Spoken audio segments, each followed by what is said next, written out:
Togo Info, le Togo à votre portée. Oui, bonjour à tous. Ici Papa Kadidja. C'est un exercice auquel je ne me plie pas souvent. J'aime le plus souvent écrire.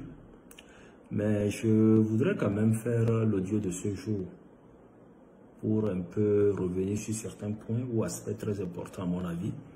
Parce que, voyez-vous, j'ai appris ces derniers jours qu'il y a eu des enfants qui ont été arrêtés parce qu'ils se sont permis de s'exprimer sur la 5e République de contrebande, dont personne d'ailleurs ne dispose d'une copie de la version définitive promulguée par le chef de l'État.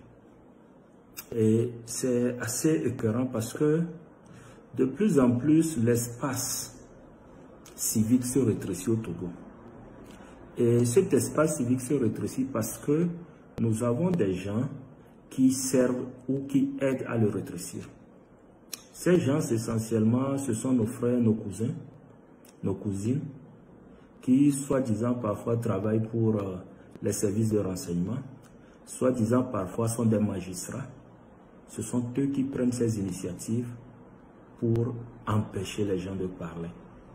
Et parfois, c'est vrai, on peut critiquer Fonya Singbe, mais je voudrais qu'on mette aussi l'accent sur ces différents personnages qui sont dans le rouage du système et qui contribuent à perpétuer le système et qui sont complices en réalité. Parce que je suis là depuis quelques jours, je réfléchis et je ne sais pas au nom de quoi on va vouloir interdire à un enfant de s'exprimer. Vous avez volé, les gens en parlent et vous voulez encore frapper, vous voulez encore martyriser les gens. Au nom de quoi? Et dans tout ça, les gens le font. Demain, quand ils ont des problèmes avec le régime, ils viennent dire qu'ils sont des victimes. Vous êtes victime de qui? Vous avez été complice d'un régime que vous avez aidé à s'installer, que vous avez aidé à faire tout ça. Et après, quand vous avez des problèmes, vous voulez dire que vous êtes victime. Non, je suis désolé.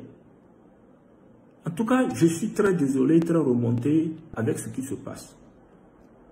Il est important que ces enfants soient relaxés purement et simplement. Parce que rien ne leur interdit de faire les commentaires qu'ils ont faits. Je les ai suivis et je ne vois même pas là où ces enfants peuvent se voir reprocher quoi que ce soit.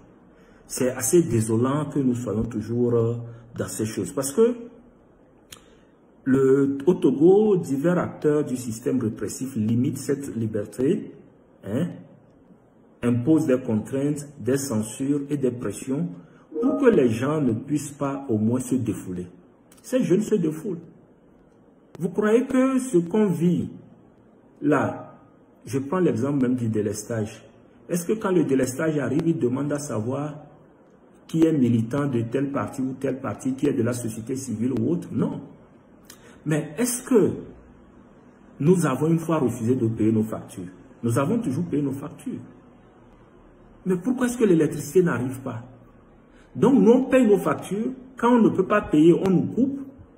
Et les gens encaissent l'argent, ils ne sont pas capables d'aller chercher l'électricité, nous ramener. Et dans ça, vous voulez que les gens se taisent? On va où? On va où? Je me le demande, on va où? En tout cas, je dis toujours aux gens que ce n'est pas un système qui accorde la liberté d'expression, non. C'est l'individu lui-même qui défend sa liberté d'expression, qui se l'offre. Si on attend que les gens nous offrent la liberté de nous exprimer, eh bien, on ne l'aura jamais. Mais si on s'assume et on s'exprime, on l'aura. Si quelqu'un est encore assis dans son salon quelque part, voulant faire la morale que ses enfants ne devaient pas parler, je dis que honte à vous.